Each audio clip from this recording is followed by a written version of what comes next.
Hello and welcome to sim.bc where it is 11:59, so just about 12 o'clock at noon. And I've been so indulgent and so involved with, not involved personally, like not involved directly with the process, but I've been so involved with the BlizzCon that is going on over the weekend. Lots of YouTubers, lots of creators that has been uploading stuff, and I've just been deep diving into that, and I'm finally gathering some information about the island's exploration and the war fronts and the Heart of Azeroth and the new expansion. It seems to be all fine, all great, but that's not why you came here today. No, why you came here today is because I promised you structure, and structure you will get, hopefully, this week. Because this week we're going to discuss the 4, 5, 6 dimensions of Hosfstede. Now, the four first we're going to discuss today, tomorrow, the day after that, and on Thursday are power distance, uncertainty, avoidance, I'm gonna see if I have them all here. Now, yeah, the dimension, national culture, the power distance, the individual versus collectivism, masculinity versus femininity, and uncertainty avoidance. That's what we're going to do up till Thursday. Then they added one more, long-term orientation versus short-term orientation. And then the sixth one that was also added is indulgence versus restraint. Today we're going to talk about uncertainty avoidance and different indexes in that system. What I would like to add, and I don't know if I'm going to add this every video, all of the days, but it's it's really important to know, it's really crucial to the discussion and to the introduction of these cultural dimensions rather, that you know that this was a long build-up. Just because a country is classified with a certain way of a culture, like if you have high or low of one of the distances, one of the dimensions, doesn't mean that everybody in that country or in that work culture actually have this culture. It just means it's a general view, and it has been hugely criticized because of this, and I would like you to keep this in mind as we go forward with this discussion. So what we're going to do here is we're going to define the concept of the dimension we're going to talk about today, uncertainty avoidance.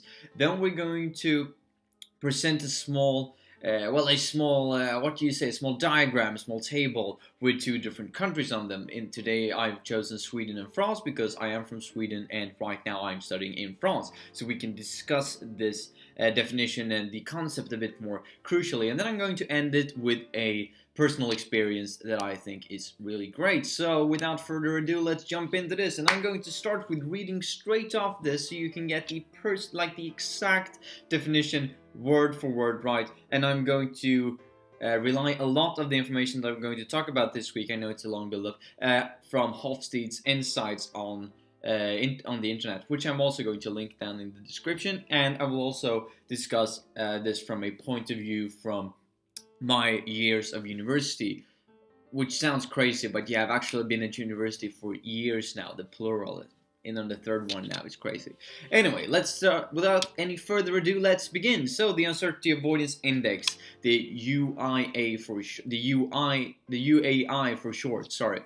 The uncertainty avoidance dimension expresses the degree to which the members of a society feel uncomfortable with uncertainty and ambiguity. The fundamental issue here is how a society deals with the fact that the future can never be known. Should we try to control the future or just let it happen? And this is the difference between being high and being low on this scale. Because if you score really highly, that means that you're very much in control of what's happening. You want to know what's happening, you want to control the future, you want to control the uncertainty. If you're low, then you don't want to control it. And this can be happening in both formal and informal contexts, because in formal context it can be the business environment, that the business is very inclined to control what's going to happen. They really have a plan for the future and many different plans for many different outcomes. Whereas the informal one can be, you have a certain way of eating, you have many cutlery, and there is a specific way and a specific order to use these in. So then we're going to move into the diagram, and we're going to start with, I think this is the best. If I move here, oh no, I'm going to be climbed into the wall there. But if I move here, this is going to be all great. I can have the wall here. which I'm not using for anything else. And I can see the time when I'm recording. This is going to be all great, it's going to be all fine. So we're starting off with the uncertainty avoidance diagram itself. As you can see here, you can see that I picked France and Sweden. France is blue and Sweden is purple, and this is going to be the case for all of the diagrams today. This color coding. So as you can see, Sweden is very low on uncertainty avoidance, which means that we generally, and I'm saying we as a people, I'm as a Swede, think that we as Swedish people are very low on uncertainty avoidance, which is also presented here. It means like basically we're going with the flow, we're going with where the wind blows, whereas France in the blue column here is more like we're not going with the flow, we're directing the flow. Where are we going? We want to be in control of where we're going. And this can also be reflected in the, as I said, the formal and informal. In the formal way in Sweden, we have lots of, the management style is mostly, I would say, flat. Even though we have IKEA, which is the textbook example of a centralized structure and a militaristic view on management. Never the mind. But in general, we have a very decentralized team-based and an individual team-based structure in the formal context, which basically means that everybody is in control, in some manner of control, in some manner of fashion, and that will mean that we can go where the wind blows, let's say. We can go with the flow because we have so much responsibility divided between all the teams. And in the informal context, it means that we basically, well, when I grew up, I didn't know about different cutlery and different ways where you were going to use different forks and stuff. It's mostly like my grandparents told me. I have no clue myself. And to contrast that, we have France, as I said, in the blue column. And in the formal context of France, now I haven't been able to access this, but what I've heard, they are a lot more centralized in their business structure and in their management structure. Now, what does this mean? It means basically that they have one person taking all the decisions, one person in control. You're moving straight up in the ladder, let's say, of succession when you want to climb in your career, and that this person is basically the one choosing the path of the entire company. Now, I don't want to speak too much about this since I don't really know a lot about it, since I'm not in the culture. But from what I've heard, this seems to reflect pretty well. And also in the informal context, you have lots of, for instance, if we take cutlery again, because it's such a good example, because it's such a good contrast between Sweden and France. Lots of people that I've met in France, they know exactly what kind of fork they're going to use for what kind of food. And they can, like, I was eating with a girl quite recently when I moved here in August, and we went to this restaurant when they were presenting me with 4 different forks, and I was like, why do I have 4? Isn't one enough? And she was all trying to explain, like, no, this one is for the starter, the other one is for the aperitif, the other one is for the main course, then you have the dessert, and then you have a 5th fork that's going to come in. And I was like, whatever works, mate. So this is just to illustrate some sort of difference. Now, I'm going to try and, based on my editing skills, we'll see how this works out, but magic, okay? Hopefully, you can see all of the different dimensions right now. And what I want to do with this quite quickly is just showing you that there is there is some kind of connection between the different dimensions. If you take uncertainty avoidance, for instance, you can also see that since we in Sweden are low in uncertainty avoidance, we're also quite low in masculinity. And masculinity is not masculine versus feminine in the gender way. It's more related to a behavior, which some people might say sexist, but it's been criticized. It's out there if you want to read about it. But yeah, we also score low in masculinity and in power distance, and we can see that, well, we have a quite decentralized structure because we have adapted to the way of going with the flow. That's why we have a low power distance as well. Whereas France is having the difference. Now, hopefully it disappeared, because now I'm going to talk about my personal experience. And my personal experience that I've chosen is that, well, when at home, we have a very low uncertainty avoidance, as I've said many times now. But I, on my own, in my leadership style and my management style, as I've grown and as I've worked and as I've studied in both high school, junior high, and university, I feel like I have a high uncertainty avoidance.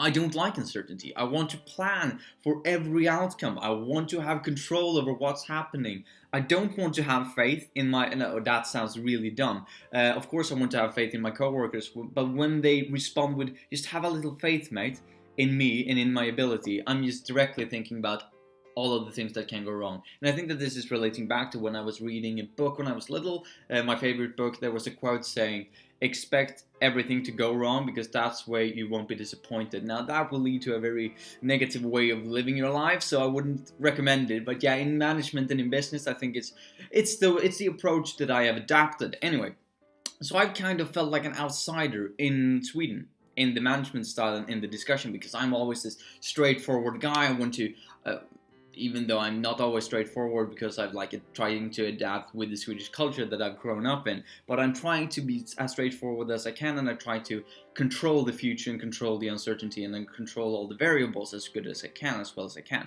But I've always felt like a bit of an outsider in that regard. Now, I know there are some people who are doing the same as me, but there are many people who are uncomfortable with this behavior. So when I came to France, it was super fine. It was super good, because even though, as I mentioned, couple of times could have happened that in my group works there are some people who don't like to work.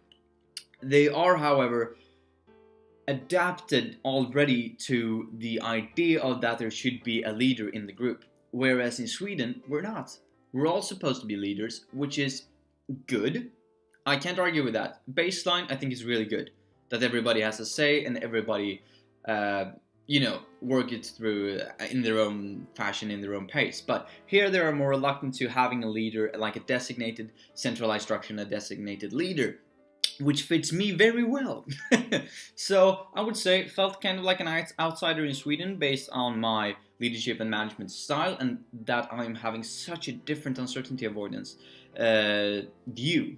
So let's say I have such a different relationship with uncertainty avoidance that many people in Sweden do in relation to France, where people like to discuss and plan for the unexpected to happen, and they want to be able to control this when it happens, if it happens. So yeah, that was my personal experience. Hopefully this has provided a bit more structure than than like the last week, I would say. I really love this format, where I'm going through the definition, going through the diagram, and then going through a personal experience. I love it. Let me know what you think down in the comments below. Leave a like if you enjoyed this. Oh wow, I'm sounding like a real YouTuber, haven't I? And I will see you tomorrow with the next dimension, which I quite haven't figured out which one I want to take, but I'm leaning towards power distance. So we'll see what happens. Have a nice one, mates, and I'll see you tomorrow. Bye.